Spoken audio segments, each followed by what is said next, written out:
홍명보가 유럽이 연전에 완패한 뒤 귀국해서 가진 기자회견에서 또다시 망언을 쏟아냈고 그 한마디 한마디가 국내 팬들 사이에 극도의 분노를 폭발시키고 있습니다. 그런데 진짜 불길에 기름을 부은 건 그것만이 아니었습니다. 김민재가 오스트리아전 직후 기자회견에서 홍명보가 전술적 오더를 거의 하지 않는다는 뜻을 내둘러 그러나 사실상 아주 직설적으로 비판하는 인터뷰를 내놓으면서 국내 축구 팬들의 분노는 그야말로 하늘을 찌르게 됐습니다. 도대체 지금 대표팀 내부에서 무슨 일이 벌어지고 있는 걸까요?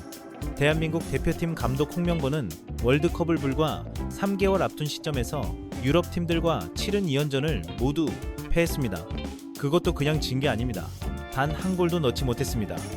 무득점, 완패, 정말 답답하다는 말로도 부족한 전술 운영이었고 많은 국내 축구 팬들은 이 장면을 보며 분노를 참지 못했습니다.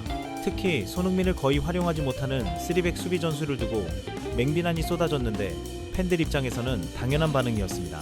손흥민 같은 선수를 데리고도 제대로 못 쓰면 대체 그 전술은 누구를 위한 전술이냐는 말이 나올 수밖에 없었던 겁니다. 한국과의 경기 후 오스트리아 감독 랄프 랑닉은 인터뷰에서 이렇게 말했습니다. 한국이 잘할 줄 알고 있었다. 전반전에는 우리에게 거의 공간을 주지 않아 고전했다. 하지만 후반전에 우리는 전술을 변화시켜 골을 넣을 수 있었다. 얼핏 들으면 한국이 전반전에 탄탄하게 잘 버틴 것처럼 들립니다. 그런데 문제는 바로 그 다음입니다. 이 인터뷰를 접한 일부 전문가들은 대한민국이 전반전에 상대에게 공간을 주지 않았던 이유가 홍명보가 짜놓은 3백 전술 덕분이 아니라 놀랍게도 공격진들이 죽어라 뛰면서 버텼기 때문이라고 분석했습니다. 정말로 전술이 좋아서 막아낸 게 아니라 선수들이 몸 갈아 넣으면서 트로마 같다는 이야기입니다. 이게 사실이라면 정말 심각한 겁니다. 그 대표적인 장면으로 전반 25분경 상황이 거론됐습니다. 상대 골키퍼가 공을 잡자 이강인이 곧장 압박하러 뛰어들어갑니다. 그러자 골키퍼는 동료에게 패스하려고 방향을 바꾸는데 그 순간 손흥민이 그 패스를 예측하고 스타트를 아주 빠르게 끊습니다. 이 장면만 봐도 최전방 선수들이 얼마나 높은 집중력으로 뛰고 있었는지 알 수 있습니다. 골키퍼는 이강인이 빠르게 압박하자 당황했고 결국 동료 수비수에게 공을 넘기려 합니다. 그런데 여기서 더 눈여겨봐야 할 선수가 있었습니다. 바로 이재성입니다. 이재성은 상대 골키퍼가 동료에게 패스하는 상황에서 손흥민이 상대 수비수를 압박하러 들어가는 걸 확인한 뒤 공이 어디로 이어질지를 먼저 체크합니다. 정말 중요한 건 이 부분입니다. 누가 시켜서 움직였다기보다 선수들이 스스로 장면을 읽고 반응하고 있었다는 겁니다. 패스를 받은 상대 선수는 손흥민의 압박에 뒤로 물러나며 다시 패스를 시도하려고 했고 이미 흐름을 읽은 이재성은 그 공을 끊어내기 위해 압박을 시도합니다. 상대 선수는 이재성이 조금 멀리 떨어져 있다고 생각했는지 적극적으로 공을 지키려 들지 않았고 바로 그 틈을 타 이재성이 결국 공을 따냅니다. 이 장면을 본 팬들은 바로 폭발했습니다. 홍명보가 짜놓은 3백 때문에 전반전을 무실점으로 막은 게 아니라 손흥민을 비롯한 최전방 공격수 셋이 저렇게 높은 위치에서 미친 듯이 압박하면서 상대 공이 앞으로 못 나가게 만든 덕분에 겨우 버틴 거 아니냐는 겁니다. 정말 어이가 없다는 반응이 쏟아졌습니다. 아니, 저렇게 수비를 하면 체력을 다 쓰는데 그럼 공격할 때는 도대체 뭘 하라는 거냐는 말까지 나왔습니다. 정말로 보는 사람 입장에서는 속이 뒤집히는 장면이었습니다. 공격수는 골을 넣으라고 있는 선수들인데 전반전 내내 수비수처럼 뛰어다니게 만들면 후반전에 남는 게 뭐가 있겠습니까? 진짜 밥줄인 공격력을 스스로 잘라먹는 셈이니까요. 몇몇 전문가들도 이 지점을 아주 날카롭게 짚었습니다. 최전방에서 고강도 압박을 하는 공격수 3인의 능력이 워낙 좋아서 겉으로 보기엔 좋은 장면이 나온 것처럼 보일 수는 있습니다. 하지만 실상은 다르다는 겁니다. 이렇게 전반전 내내 공격수들이 최전방 압박을 계속하게 되면 후반전에는 체력이 완전히 바닥납니다. 공격수는 기본적으로 공격이 주임무입니다. 그런데 과도하게 수비 부담까지 떠안게 되면 정작 후반에 공격하려고 할 때 체력이 따라주지 않고 슈팅할 때 밸런스도 무너집니다. 하지만 실체는 더 심각했습니다. 이런 문제가 한두 장면으로 끝나는 게 아니라 도미노처럼 번지는 이유가 따로 있었기 때문입니다. 바로 홍명보의 3백, 정확히 말하면 사실상 5백 운영 때문이라는 지적이 나온 겁니다. 전문가들이 문제의 핵심으로 지목한 건 바로 이 5백 구조였습니다. 5명의 수비수가 서는 5백은 중원에 있던 미드필더 1명을 내려 수비 라인을 구성하기 때문에 원래라면 3명이 버텨야 할 중원이 순식간에 2명으로 줄어듭니다. 그리고 그 2명이 그 넓고 광활한 지역을 전부 커버해야 하는 상황이 만들어집니다. 정말로 말이 안 되는 구조입니다. 현실적으로 불가능에 가깝습니다. 결국 중원은 2명이 다닥다닥 붙어 밀집 수비를 하고 좌우는 비워둔 채 상대 공격을 맞이하게 됩니다. 그러면 그 비어있는 좌우를 누가 커버하느냐? 윙백이 커버합니다.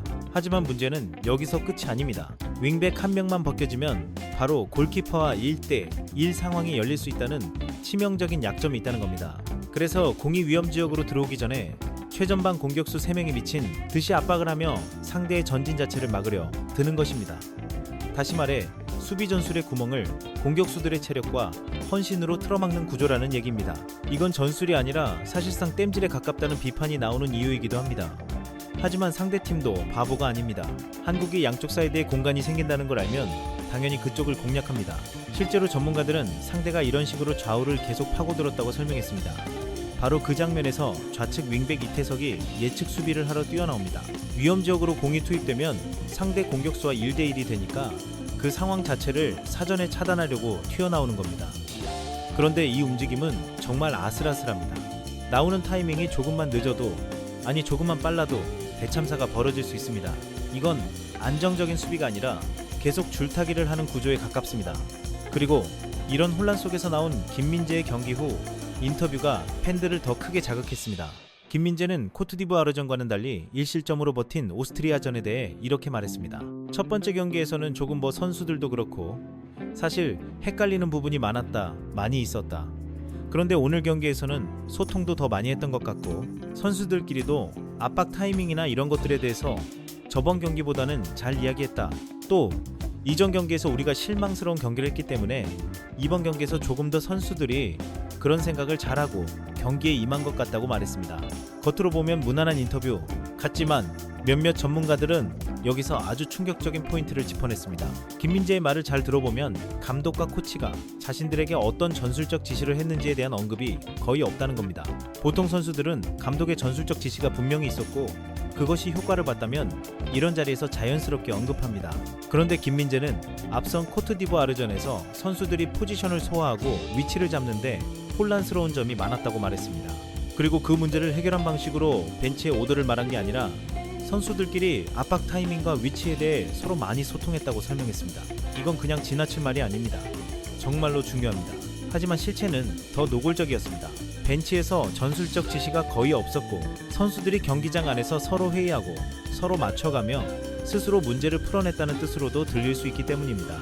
이 해석이 퍼지자 팬들은 완전히 폭발했습니다. 월드컵이 불과 3개월 남은 시점인데 대표팀이 감독의 설계 아래 돌아가는 팀이 아니라 선수들끼리 현장에서 급하게 수습하는 팀처럼 보였기 때문입니다. 그야말로 황당한 그림입니다. 감독과 코치진은 있어도 전술은 보이지 않고 선수들이 알아서 위치를 조정하고 알아서 압박 타이밍을 맞추고 알아서 버티는 상황. 정말 듣고도 믿기 힘든 그림이었습니다. 그런데 더 어이없는 건 그 다음에 나왔습니다. 귀국 후 홍명보가 기자회견에서 내놓은 발언 때문입니다. 홍명보는 유럽 원정을 통해서 저희가 전술적이나 모든 이런 것들은 어느 정도 많이 완성이 됐다고 생각할 수 있습니다 라고 말했습니다. 바로 이 말이 팬들의 분노를 걷잡을 수 없이 키웠습니다. 김민재는 벤치에서 전술적 지시를 받았다기보다 선수들끼리 소통하고 위치를 조정하고 스스로 문제를 해결하려 했다고 말하는데 홍명보는 마치 자신이 전술적으로 무언가를 설계하고 완성시킨 것처럼 이야기한 셈이기 때문입니다. 팬들 입장에서는 기가 막힐 수밖에 없습니다. 아니, 선수들은 경기장에서 서로 머리 맞대고 살 길 찾느라 정신 없었는데 감독은 밖에 나와서 전술이 완성됐다고 말하고 있으니 이걸 누가 납득하겠느냐는 겁니다. 그래서 팬들은 더 본질적인 질문을 던지기 시작했습니다. 도대체 왜 모든 사람이 반대하는 3백을 그렇게까지 고집하느냐는 겁니다. 왜 손흥민을 죽이고 왜 공격수들의 체력을 갈아넣고 왜 중원 장악력을 포기하면서까지 이 시스템을 밀어붙이느냐는 겁니다. 정말로 답답한 건 문제가 이미 경기 안에서 너무 선명하게 드러났는데도 그걸 인정하지 않는 듯한 태도였습니다. 그게 팬들을 더 화나게 만든 겁니다. 못할 수도 있습니다. 질 수도 있습니다. 하지만 뭐가 문제였는지는 알아야 합니다. 그런데 지금 보이는 건 반성보다 고집이고 설명보다 자기 합리화라는 반응이 쏟아지고 있습니다. 이 반응에 대해 몇몇 전문가들은 홍명보가 왜 이렇게까지 3백을 고집하는지에 대한 배경도 짚어냈습니다. 3백은 김민재가 말했듯 수비진이 포백처럼 섰다가 또 5백처럼 내려앉았다가 하면서